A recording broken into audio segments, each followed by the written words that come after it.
Salut tuturor! Salutare, dragilor! Azi, împreună cu Camelia, vom procede la accesorizarea apartamentului în stil industrial, care arată extraordinar de bine și vreau să vă invit să fiți alături de noi. Asta este partea mea preferată oricum, pentru că se întâmplă să avem foarte multă atenție în momentul în care facem accesorizarea apartamentului.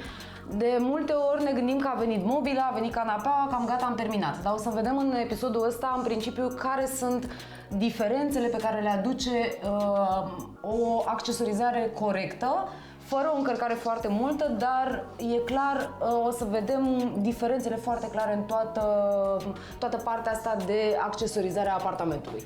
Am fost împreună, am ales acele minunate accesorii. Ele sunt de fapt tușa de final, pentru că mobila și zugrăveala este partea grosieră, să zic, Da, foarte importantă de asemenea, dar tușele dau finalul. Exact. Hai să le aducem și să vedem cum putem să le aranjăm în așa fel încât să fie cât mai expresive în tot spațiul. Și o să vedem la final ce a însemnat toată treaba asta, ca lumea să înțeleagă importanța lor. Eu accentuez foarte mult partea asta, pentru că de foarte multe ori beneficiarii nu mai gândesc. Spun, lasă, tabloul respectiv nu mai contează, dar în momentul în care îl punem pe poziție ne dăm seama cât este el de important. Și asta vrem să scoatem de data asta în evidență. Cât sunt de importante accesoriile și că mai trebuie să mai investim un pic și în ele. Vom începe accesorizarea livingului. Aici Camelia s-a ocupat de selecția obiectelor, iar eu sunt mai mult executant. Marian ne-a ajutat mai devreme să punem polița și cu ele pentru cele două tablouri pe care ne-am gândit să le punem aici.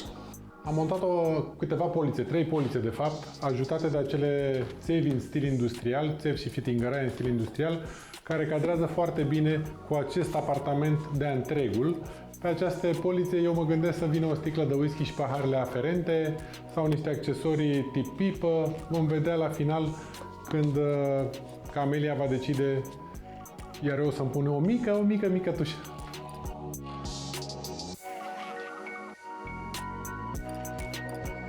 Rafturile care au integrate țevi fie pătrate sau rotunde sunt foarte versatile. Ele pot fi integrate în stiluri diverse, cum ar fi cele minimaliste, nordice sau chiar și cele eclectice. Pui tu, te rog frumos, Cristi, tablourile, că ajungi probabil mai bine decât mine. Ajung.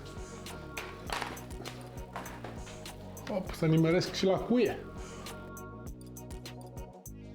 Ia uite că am nimerit din prima.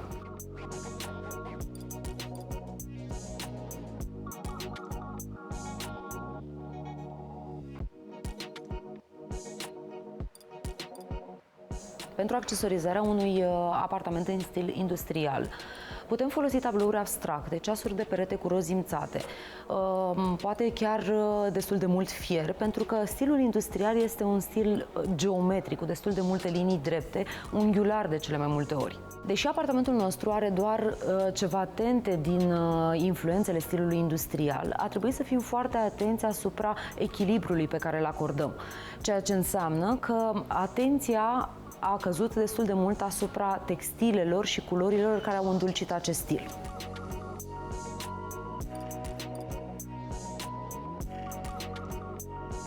Nu dreaptă.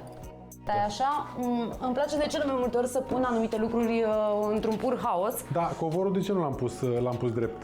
Tocmai asta este ideea, punem covorul drept, iar ceea ce este pe deasupra un pic mai strâmb, așa. Lucrurile puse nesimetric, acum noi am raportat măsuța la covor. Covorul l-am pus drept, măsuța un pic într-o parte. Schimbăm cumva alinierea tuturor lucrurilor doar pentru a-ți fugi un pic ochiul spre altceva, de a-ți atrage atenția altceva.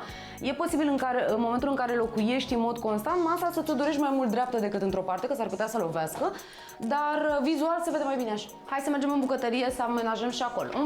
Și pe urmă gătim.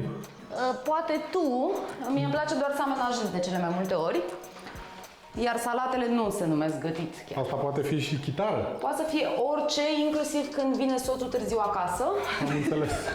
Îmi place partea asta de accesorizare pentru că este funny și nu te plictisești. O să punem așa și o ramă bucătărie, deși bucătăria cumva parcă te-ai gândit că nu are nevoie de rame, însă cred că un mesaj de fiecare dată pus în locul potrivit poate să schimbe starea, așa cum avem și pe perete în partea asta.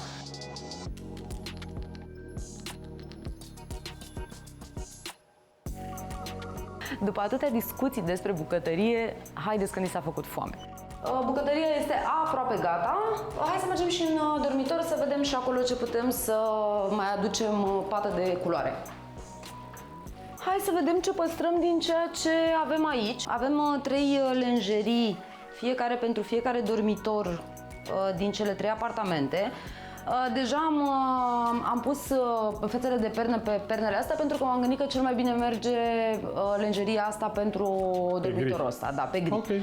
Deci Celelalte două, da, pe astea poți să le scoți, asta o să meargă în dormitorul cu culori pale, iar celelalte în culori tare, nu neapărat care avea culoare tare, ci pur și simplu pentru că mai moderăm un pic.